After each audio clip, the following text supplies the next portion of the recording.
Всем привет! Коротенькое видео про подсос воздуха и как его определить и какие симптомы. Симптоматика простая. У вас будет холостой ход, немного увеличен. Ну, немного, это в зависимости от того, насколько сильный подсос воздуха вы имеете. Симптоматика — это вялый разгул, медленный, ну и опять же холостой ход. Причины — это негерметичные какие-то соединения, которые идут до впускного коллектора. Может быть все что угодно. От порванного рукава от воздушного фильтра. Капотку покажу.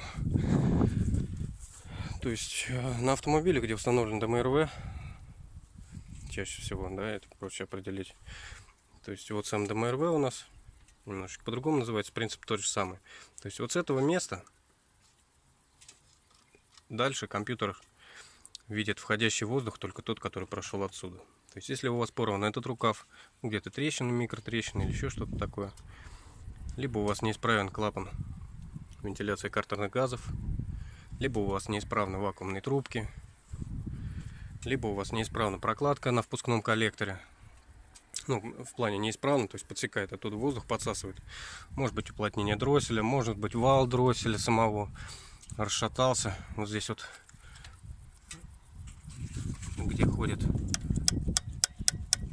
сама дроссельная заслоночка внутри, здесь есть вал, то есть иногда там на японских машинах он изнашивается. Как это определить, что у вас подсос воздуха?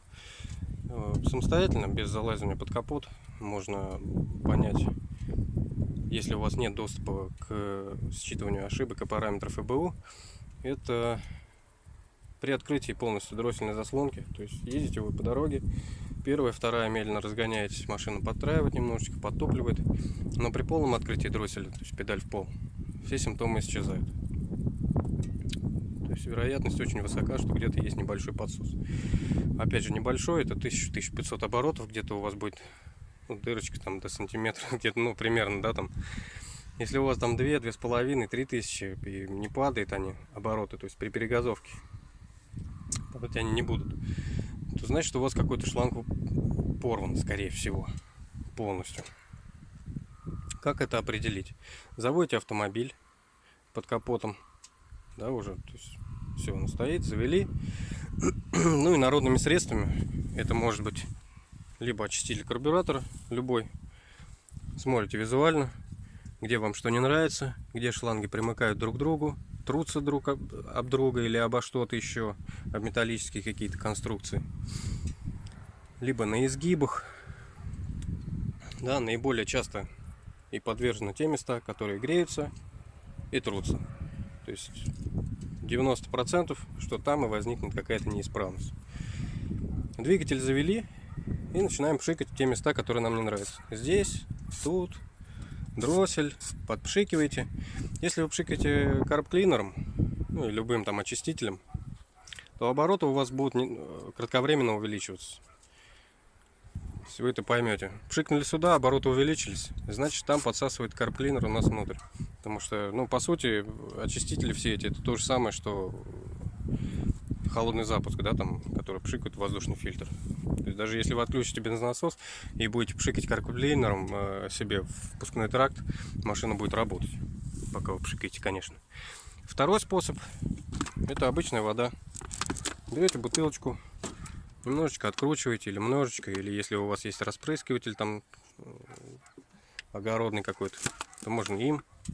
И начинаете то же самое, поливать. Если у вас есть подсос воздуха, вы услышите характерный такой шипящий звук. Вода будет попадать в впускной тракт, засасывать ее будет туда. В принципе, вот и все. То есть все на этом и заканчиваете. Смотрите визуально, можно снять трубку или еще что-то. Можете ее пережать. Допустим, если у вас, ну вот как у меня, допустим, было вот эта трубка. Вот эта трубка была перетерта вот здесь, потому что немножко изменена конструкция. То есть с нее сосало воздух. Я просто пережал, машина, работа двигателя изменилась. То есть я ее снял, посмотрел, потому что протерлась там визуально, в общем, ее не видно сверху. Я ее снял, достаточно легко она снимается. Посмотрел, да, действительно была дырка. Ну, пока временной изолентой замотал, сейчас новая придет, поменяю.